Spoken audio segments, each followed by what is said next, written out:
ओम शांति। आज का वरदान है, कलयुगी वायुमंडल में रहते हुए उसके वाइब्रेशन से सेफ रहने वाले स्वराज्य अधिकारी भव। कलयुगी वायुमंडल में रहते हुए उसके वाइब्रेशन से सेफ रहने वाले स्वराज्य अधिकारी भव। स्वराज्य अधिकारी भव, ये वरदान आज बाबा ने हमें दिया और बाबा ने वरदान को एक्सप्लेन किया है। स्वराज्य अधिकारी उसे कहा जाता जिसे कोई भी कर्मेंद्रिय अपनी तरफ आकर्षित ना करे, सदा एक बाप की तरफ आकर्षित रहे। स्वराज्य अधिकारी उसे कहा जाता जिसे कोई भी कर्मेंद्रिय अपनी तरफ आकर्षित ना करे, सदा एक बाप की तरफ आकर्षित रहे। किसी भी व्यक्ति व वस्तु की तरफ आकर्षण ना जाए, किसी भी व्यक्ति व वस्तु की तरफ आकर्षण ना जाए, ऐसे राज्य अधिकारी ही तपस्वी हैं। वही हंस बगुलों के कलयुगी वायुमंडल में रहते हुए सदा सेफ रहते हैं। ज़रा भी दुनिया के वाइब्रेशन उन्हें आकर्षित नहीं करते, सब कंप्लेन समाप्त हो जाती है।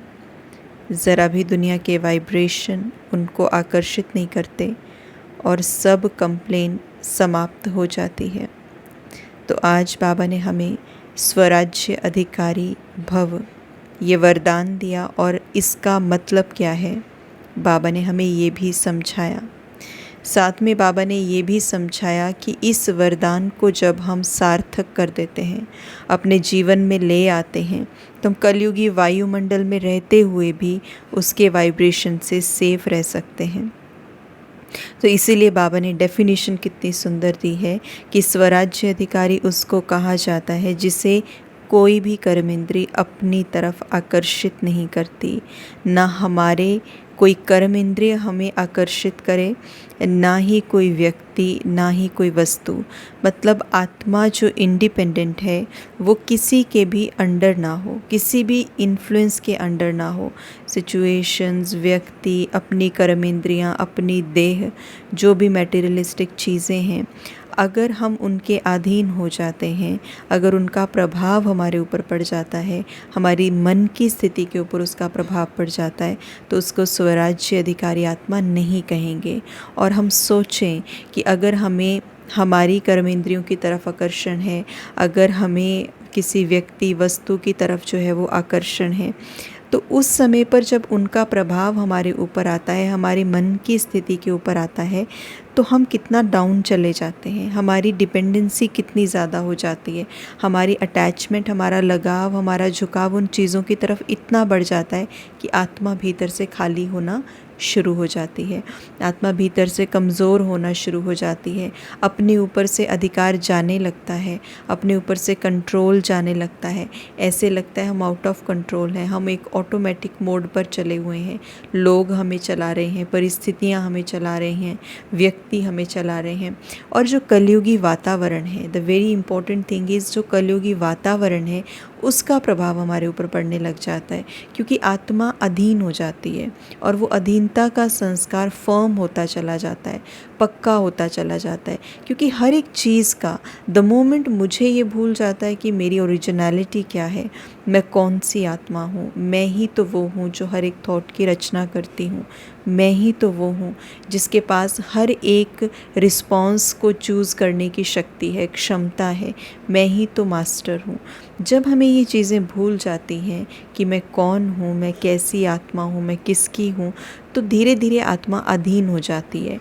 और जब आत्मा अधीन हो जाती है तो उसके पास से उसका स्वराज्य छिन जाता है, और जब स्वराज्य छिन जाता है तो वो बाहरी चीज़ों की गुलाम बन जाती है, कभी संस्कारों की, अपने ही संस्कारों की, कभी दूसरे के संस्कारों की, कभी बाहरी परिस्थितियों की, कभी लोगों के व्यवहार की। तो इसलिए ये स्वराज्य अधिकारी जब तक हम नहीं बनते हैं तब तक हम कलयुगी दुनिया के वाइब्रेशन से मुक्त नहीं हो सकते हैं, उसका प्रभाव हमारे ऊपर हमेशा रहेगा। इसलिए आज बाबा ने हमें बताया कि कलयुगी वायुमंडल में रहना भी है, लेकिन फिर भी उसकी वाइब्रेशन का प्रभाव हमारे ऊपर ना आए। हमारे आसपास सराउंडिंग में सब कुछ हो रहा है नेगेटिव, सब कुछ ऐसी चीज़ें हो रही हैं जिनमें 5 विकार कूट कूट के भरे हैं, ऐसी ऐसी चीज़ें हमारे आसपास हो रही हैं, लेकिन हम अपने आप को सेफ़ कैसे करें, हम अपने आप को कैसे बचा के रखें? तो बाबा ने कहा अपने आप पर पूरा कंट्रोल, स्वराज्य अधिकारी आत्मा, अपने ऊपर पूरा कंट्रोल हो, अधिकार हो, तो अपनी कर्म इंद्रियों के ऊपर, देह के ऊपर। और ये कंट्रोल तभी आता है जब हमें ये समझ में आता है कि मैं देह नहीं हूँ, देह से अलग चैतन्य शक्ति निराकार आत्मा हूँ, जो इस देह को भी चलाती है, जो इस देह की भी मालिक है। तो जब हमें ये समझ में आता है कि मैं मालिक हूँ, मेरे पास चॉइस है, मैं क्रिएटर हूँ, मैं अपने जीवन के साथ कुछ भी कर सकती हूँ, मैं अपने थॉट्स को बदल सकती हूँ, संस्कारों को बदल सकती हूँ, भाग्य निर्माता हूँ मैं। तो जब हमें ये समझ में आ जाता है और अधिकार मिल जाता है, तो वाइब्रेशन जो बाहर की है उनका प्रभाव हमारे ऊपर नहीं पड़ता। इसीलिए बाबा ने कहा कि ऐसे स्वराज्य अधिकारी जो होंगे वही तपस्वी हैं। और ये सच में तपस्या है, यही तो तपस्या है कि बार बार ट्रैक से हम नीचे आ जाते हैं, फिर दोबारा से फिर उसी स्थिति को प्राप्त करना। तो बाबा कहते वही हंस बगुलों के बीच में रहते हुए भी सदा सेफ रहते हैं और फिर सारी कंप्लेंट्स भी समाप्त हो जाती हैं। तो आज का स्लोगन बाबा ने हमें दिया, बुरे को अच्छे में बदल देना ही ऊंच ब्राह्मणों की श्रेष्ठ शक्ति है। बुरे को अच्छे में बदल देना ही ऊंच ब्राह्मणों की श्रेष्ठ शक्ति है। आज का जो स्लोगन है वो भी बहुत पावरफुल है। स्लोगन में बाबा ने हमें हमारा कर्तव्य याद करवाया है।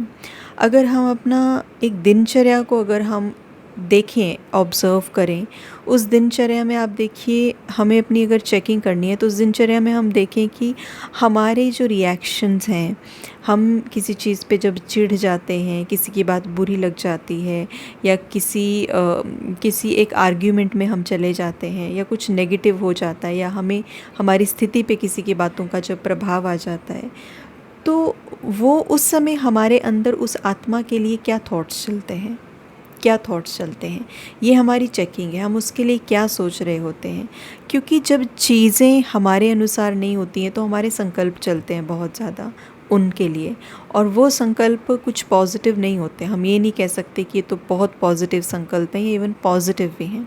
उन संकल्पों में कुछ ना कुछ नेगेटिव उनके लिए होता है, कुछ जजमेंटल ओपिनियन उनके लिए होता है। तो बाबा कहते बुरे को अच्छे में बदल देना, माना परिस्थिति कैसी भी हो, वहाँ से किसी भी तरीके की एनर्जी आ रही है, वहाँ से किसी भी तरीके का व्यवहार मेरे साथ किया जा रहा है, लेकिन थोड़ी देर रुक कर उस व्यवहार को मुझे अपने अंदर कैसे समाना है, कैसे मुझे उस नेगेटिविटी में से भी पॉजिटिविटी को उठा लेना है, कैसे मुझे उस नेगेटिविटी को बिल्कुल साइड में कर देना है। तो ये जो टेक्निक है कि बुरे को भी अच्छे में बदल देना, तो एक तो कि ये जो हमें नेगेटिविटी दिख रही है उसमें से भी पॉजिटिविटी को निकाल देना, ये ऊंच ब्राह्मणों की शक्ति है, श्रेष्ठ शक्ति, यही हमारी पावर है। और दूसरा, जब हम कोई व्यक्ति जिसमें बहुत सारी कमियां हैं, जब हम उस व्यक्ति को, जब हम उस आत्मा को एक लेबल लगा के नहीं देखते, जजमेंटल होके नहीं देखते, और जब उसकी विशेषताओं को देखते हैं धीरे धीरे, तो उस पर्सनैलिटी में भी धीरे धीरे चेंज आना शुरू हो जाता है, वो भी परिवर्तित होना शुरू हो जाती है। तो या तो दूसरे की नेगेटिव थॉट्स को अच्छे में बदल देना, या दूसरे व्यक्ति के व्यवहार को ही बदलने में उसकी मदद कर देना, तो यही हमारा कर्तव्य है, बुरे को अच्छे में बदल देना, यही श्रेष्ठ शक्ति है हमारी। तो हमें ये नहीं भूलनी चाहिए। तो आज हम पूरा दिन पहले अपने आप को ऑब्ज़र्व करें कि हम करते क्या हैं, और फिर ये भी ऑब्ज़र्व करें कि अब हमें करना क्या है, तो हम उसकी प्रैक्टिस भी ज़रूर करेंगे आज। ओम शांति।